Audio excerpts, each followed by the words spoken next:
Hello and welcome to Basketball Talk Pro. I'm going off on a little different track today, but it's the holiday season. It's a season when we think of, a lot of things, with giving and sharing, and it's a good time. I entitled this, "What Can I Do for You?" I knew a man once, very successful man. In fact, I'm not going to give his name because you might have heard of him. He's written about 2 or 3 books, motivational books. Very sincere person. I knew him when I was an assistant at the University of Minnesota. No matter who he met, or even if it was somebody he had known, he always greeted them with a great smile, told them his name, and then said, "What can I do for you?" And he meant it. A lot of people say this. Now I want you to listen to that again. What can I do for you? It wasn't the real salutation you get in a grocery store. Can I help you? What can I do for you? Is there anything? Those kind of things, that they're just canned. The people that manage it want you to act like that and say those things. This guy wasn't saying it like that. What can I do for you? What? Exactly what? He wanted to know. And I can tell you from personal experience that he meant what he said. Because a number of things that he said, at times he said that, and I asked for something that was legitimate, he got it for me. I can remember the first time I met him, we were at a lunch. I was new to the staff, and in fact it was a new staff, and we were sitting in a restaurant having lunch, and he kind of looked around, but he really wanted to help the University of Minnesota, and he knew we needed good players, and he knew that I was going to be the person was going to make the first contact with those players. And he said to me, "What can I do to help you? What are your problems? What is the things that you have to face?" He meant it.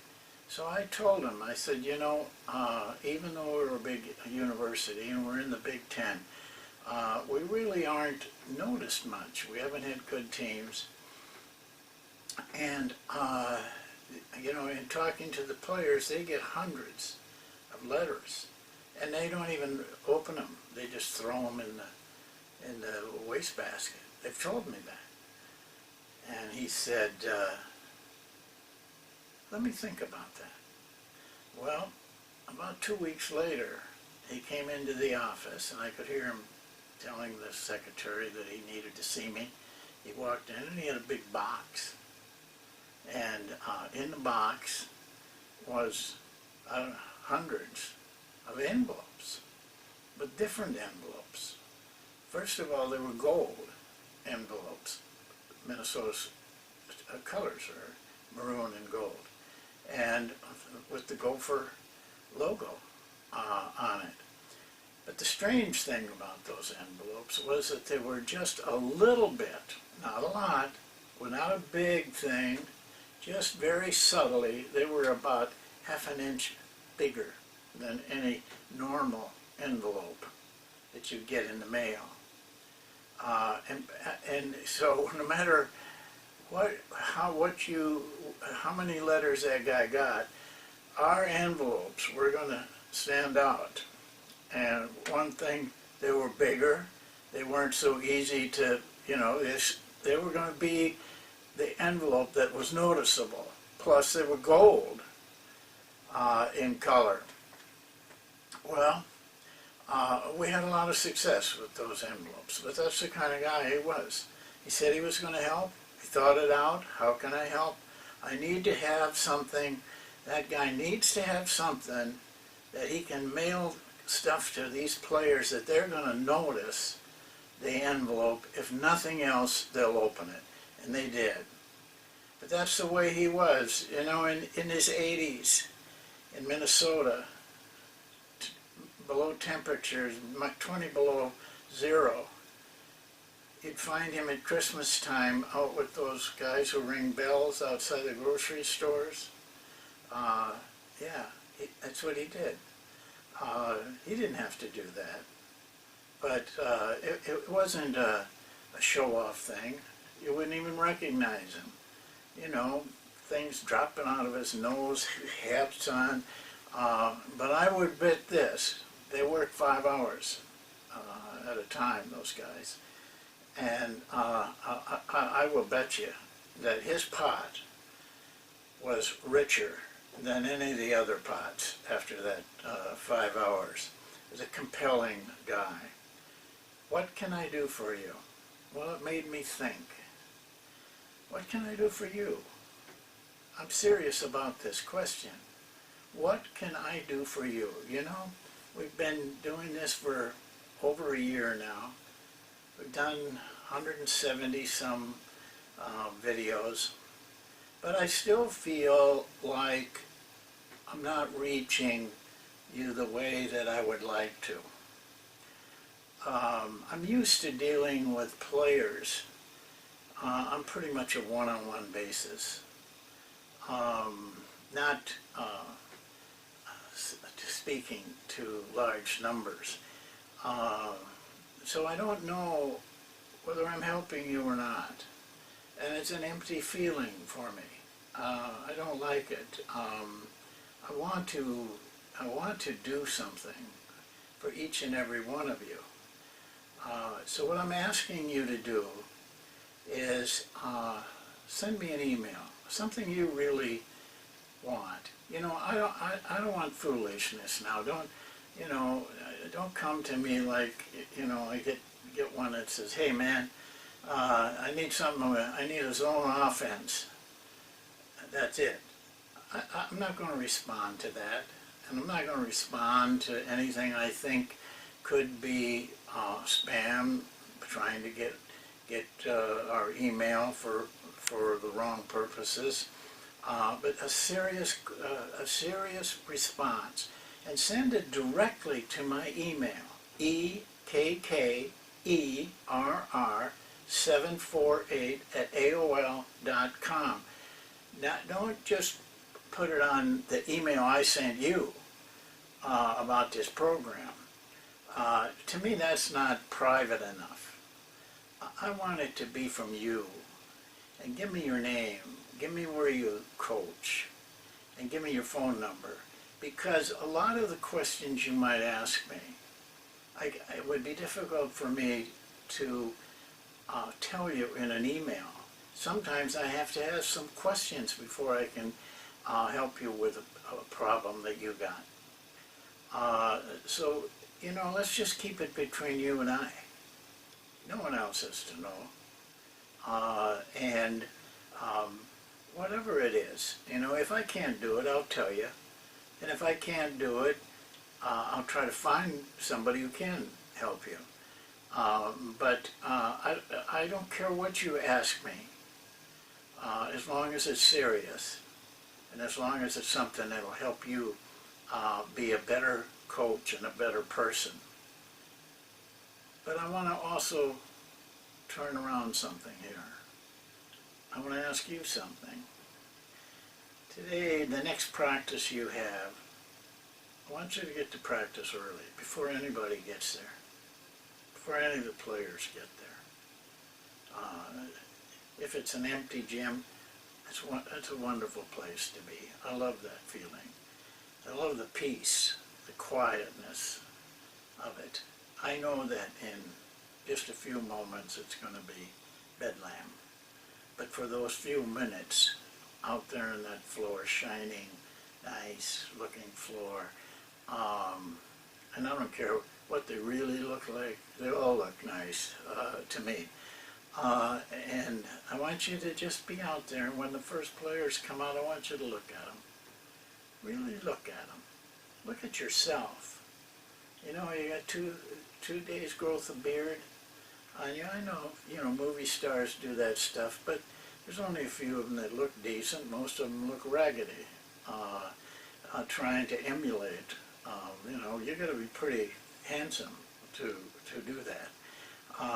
You got a dirty T-shirt on that's hanging out of your dirty pants. You look down at your shoes. They're crummy. They look like you've been shoveling manure in them. Dress yourself up. You don't have to be spiffy, just neat and nice looking. So what you're saying, in essence, to those is, here's what I'm doing for you. I take pride in what I am, and I want you to take pride in the fact that you've got a coach like me. And then, I want you to think about your practice. Are you prepared? Do you have the feeling, I know everything that I want to get across today. I know how I'm going to do it. I have all the faith in the world that it will work and be helpful. Is that how you're going to practice? Or is it the other way? You still don't know what you're going to do in practice. You're hoping some idea comes before the players get there. And then the last thing I would like you to do is walk up to one of them.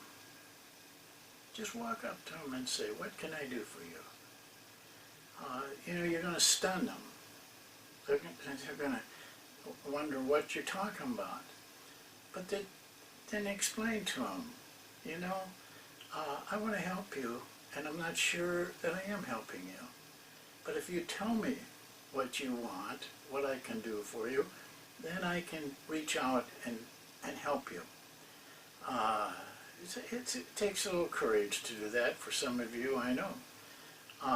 But I think you'll have a different feeling about that player if you're really sincere, and you may pick a player you really want to help.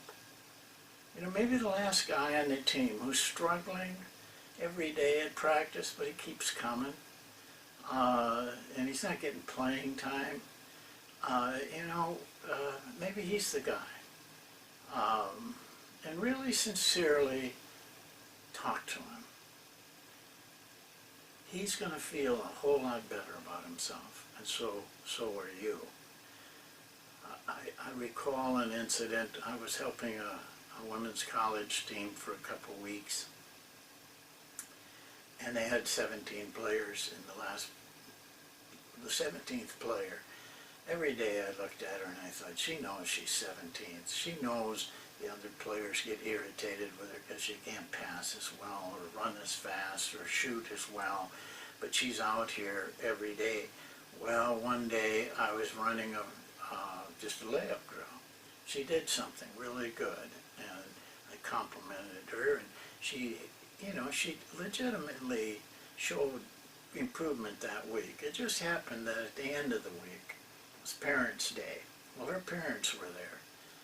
It's tough when you're the 17th on the person on that team, and your parents are sitting up there, and you want them to be proud of you. So I went up to her and I said, I just want you to know, and I told the head coach this, and I had, that you probably showed more improvement last week than anybody else on the team. And I don't care, and I mentioned the name of the top players, but you made the best progress. Now I want you to go up there and I want you to tell them, Coach Ekker told you this, what I just told you, so that those parents, your parents, are aware of how much progress you're making and what how much you're putting into the team. I don't know. I know she went up there. I don't know what she said. I don't know how her parents felt. It didn't make any difference to me. I mean, it made a difference, of course. I wouldn't have done it if it hadn't. But with the result, I didn't want them to think, what a good guy. I just wanted them to think what a nice daughter we got, and how we're proud of what she's accomplished, and and that she's working so hard. So find somebody. Be like the man in Minneapolis. Get used to saying, what can I do for you? And mean it. And follow through on it. Well, that's it for today. And I hope you're having a good holiday season. I hope you're all sharing with somebody of something other than just giving gifts, but really reaching out to somebody. See you next time.